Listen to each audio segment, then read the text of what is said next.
Oi, você deve se lembrar que na teleaula passada nós vimos o calço regulável e as diversas formas pelas quais ele pode ser representado em desenho técnico. Mas será que você lembra que nós deixamos para a teleaula de hoje a leitura e a interpretação dos desenhos de cada um de seus componentes? Nessa teleaula, você vai acompanhar a leitura e a interpretação de desenhos de peças a serem fabricadas. Para isso, vamos estudar os componentes do calço regulável. Então vamos lá que a teleaula de hoje está começando.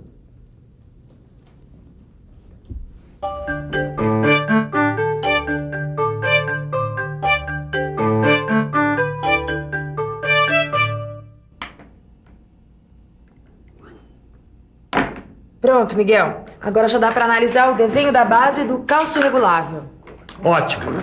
E com isso vai dar para a gente analisar bem os detalhes desse componente. Antes de mais nada, repare que a base está representada em duas vistas.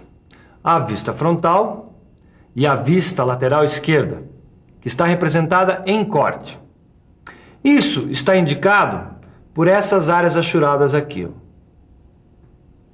Se você prestar bastante atenção nessas duas vistas, vai conseguir interpretar todos os elementos desse componente.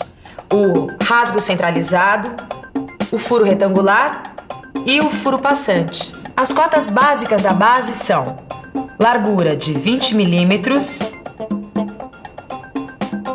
altura de 70 milímetros e comprimento de 50 milímetros. Os valores das cotas básicas são tomados como referência para determinar as dimensões do material necessário para fazer a base. Ô Silva, aqui nessa lista de peças estão as dimensões necessárias para a execução da base. Nela dá para ver que o material que vai ser usado na base é o aço ABNT 1010-1020, com as dimensões 25,4 décimos de milímetro por 76,5 décimo de milímetros por 55 milímetros. E este símbolo indica que o aço é de seção retangular. Então, já que você sabe tudo sobre o material da base, nós podemos então tratar dos elementos dessa peça. As cotas do rasgo passante são comprimento de 30 milímetros, profundidade de 30 milímetros e largura de 20 milímetros. Mas pelo que está escrito aqui, a cota do comprimento é tolerada, quer dizer 30H7. É porque ela deve se ajustar à cota correspondente 30G6 do bloco IV. Ô Tito, você se lembra das tolerâncias dimensionais ABNT-ISO? Lembro. Pois então, a tolerância ABNT-H7 se refere ao sistema furo único, que corresponde à mecânica de qualidade precisa. E para conseguir de fato uma mecânica de qualidade precisa, o melhor mesmo é seguir todas as indicações do desenho técnico. Aqui, por exemplo, o desenho informa que as superfícies laterais do rasgo devem ser sempre paralelos entre si. Como é que você sabe disso, Caio? É por causa da simbologia de tolerância geométrica que aparece nas duas vistas. Realmente, na vista frontal, você tem essa indicação que se refere às tolerâncias de paralelismo. Isso significa que as superfícies laterais internas do rasgo devem ser paralelas entre si com desvio aceitável de até 1 décimo de milímetro. E as superfícies externas da base por onde vai correr o bloco em V também devem ser paralelas entre si por uma extensão de 30 milímetros. Por isso, essa indicação de tolerância de paralelismo na vista lateral esquerda. Mas além de estarem paralelas entre si, as superfícies externas devem estar perpendiculares às laterais internas do rasgo. E isso está dito no desenho. Olha aqui. Está bem aqui a indicação de tolerância na vista lateral esquerda.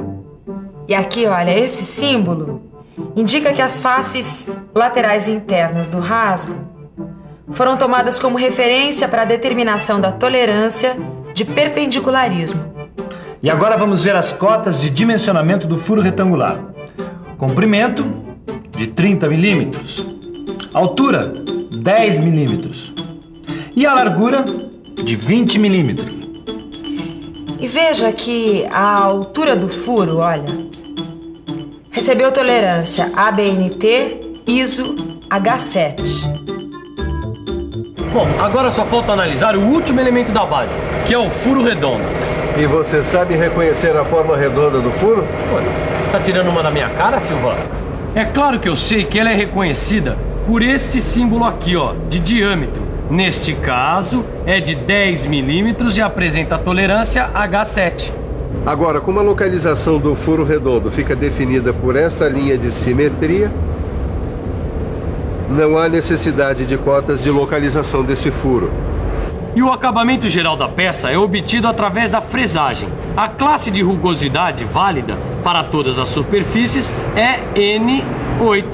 Para completar de vez a interpretação do desenho de componentes da base, só falta ver que o afastamento geral das cotas não toleradas é de mais ou menos 1/10 de milímetro e que o desenho foi realizado em escala natural, ou seja, 1:1 no primeiro diedro.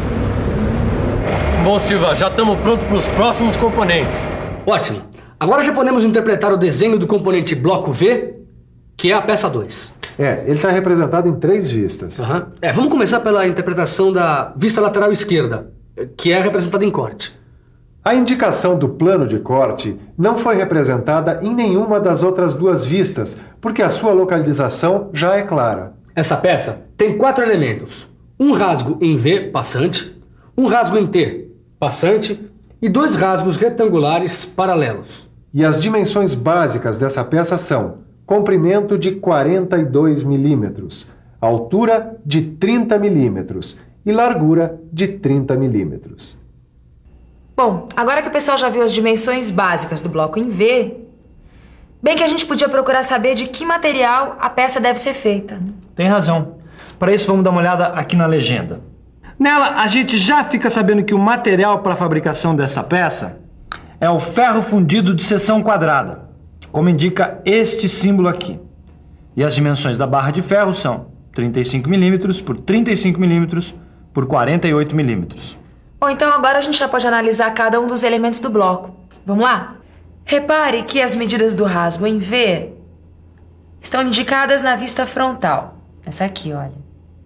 E são 2 milímetros, 11 milímetros, 20 milímetros e 90 graus. E aqui, olha, na vista lateral esquerda, está indicado o comprimento do rasgo, que vale 30 milímetros. Agora note que a linha de simetria que atravessa as vistas frontal e superior dispensa a indicação de cotas de localização do rasgo em V. Já as medidas do rasgo em T estão indicadas na vista frontal e são 3 milímetros, 7 milímetros, 16 milímetros e 11 milímetros.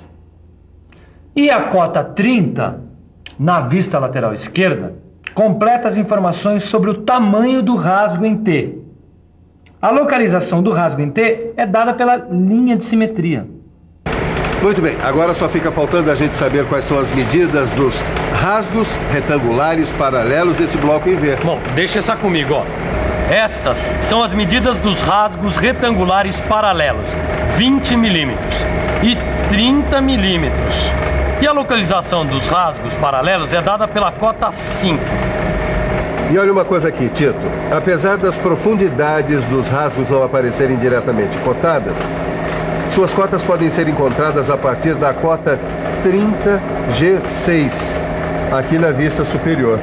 Já sei, essa cota aparece com tolerância ABNT ISO G6, porque se refere ao elemento que se ajusta diretamente com a cota 30H7 do rasgo da base. É isso mesmo, Tito.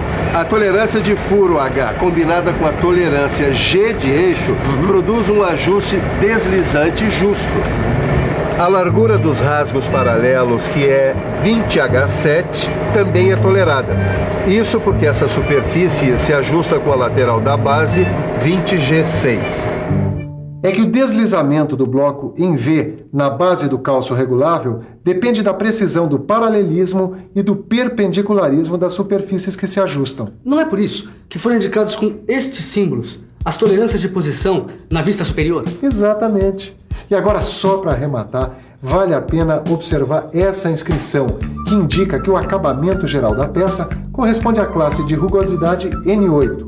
Esse acabamento é obtido pela operação de fresagem. E só para as cotas não toleradas, vale o afastamento geral igual a 0,1.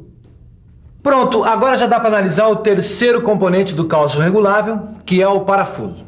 Observe que o parafuso está desenhado nas vistas frontal e especial, sendo que as duas estão representadas em escala natural. Bom, na legenda, a gente vê que o material para a confecção do parafuso é o aço ABNT 1010-1020, com 19 milímetros de diâmetro e 50 milímetros de comprimento. Então agora vamos passar as medidas do parafuso. O diâmetro externo é de 10 milímetros. O comprimento total, 46 milímetros. E o comprimento da parte roscada, 32 milímetros. A altura da cabeça, de 2,5 milímetros. E a distância das faces paralelas da cabeça é de 15 milímetros e o diâmetro da cabeça é de 18 milímetros. Como você já deve ter visto, a cabeça do parafuso não tem a forma de círculo completo. Ela apresenta duas faces paralelas planas. Inclusive, o símbolo indicativo de superfície plana derivada de superfície cilíndrica, representado na vista frontal, reforça esta interpretação. Agora, observe aqui a especificação da rosca. Isso quer dizer que o parafuso deverá ter rosca métrica fina ABNT ISO com 10 milímetros de diâmetro e 1,25 mm de passo. Agora, o acabamento geral do parafuso corresponde à classe de rugosidade N8. Titã, isso quer dizer que todas as superfícies da peça terão o mesmo tipo de acabamento. Só a parte não roscada do corpo do parafuso, que se ajusta ao furo redondo da base, recebeu a tolerância dimensional F7. E para as demais cotas, vale a indicação de afastamento geral, mais ou menos 0,1 décimos de milímetros. Titão, você sabe que a cabeça do parafuso se encaixa no rasgo em T do bloco em V, não sabe? E daí? Daí, só que não existe a tolerância das medidas da cabeça do parafuso e do rasgo, porque a folga é acentuada. É interessante reparar que o conjunto parafuso e porca, além de servir de fixação para o bloco V, ele também serve como elemento de transmissão de movimento. Já que o conjunto parafuso-porca funciona como elemento de transmissão, que tal a gente dar uma olhada na representação da porca? Eu acho ótimo. Afinal, esse aí não é o quarto e último componente de cálcio regulável? É sim, Caio. Vamos começar analisando as estrias da porca. E o que são estrias? Olha aqui. São sulcos, arestas ou caneluras feitas na superfície de uma peça usinada. Então essa peça tem 12 estrias. Mas e as medidas da peça? Bom, as medidas da porca são diâmetro externo de 28 milímetros, altura da porca de 10 milímetros. As medidas do chanfro são 2 a 45 graus. O ângulo de centro a centro das estrias é de 30 graus e o diâmetro externo da rosca é de 10 milímetros. Pera aí, Ananias. Por que a altura da porca foi tolerada com tolerância ABNT ISO? Ora, Caio, porque a porca se encaixa no furo retangular que tem a mesma dimensão nominal, também tolerada H7. Como é que eu vou esquecer isso? Então, se prepara que agora é a hora da revisão. E atenção, se liga aí que é a hora da revisão. Na teleaula de hoje, você acompanhou a representação dos componentes do cálcio regulável e ainda praticou a leitura dos desenhos técnicos da base, do bloco em V, do parafuso e da porca. Bom, agora que você já estudou a representação dos componentes do cálcio regulável, você já pode praticar sozinho. E o seu livro de estudos traz mais exercícios para você ficar sempre afiado. Bom, mas olha, é melhor você praticar logo, porque na próxima teleaula tem mais, hein? Até lá! Tchau!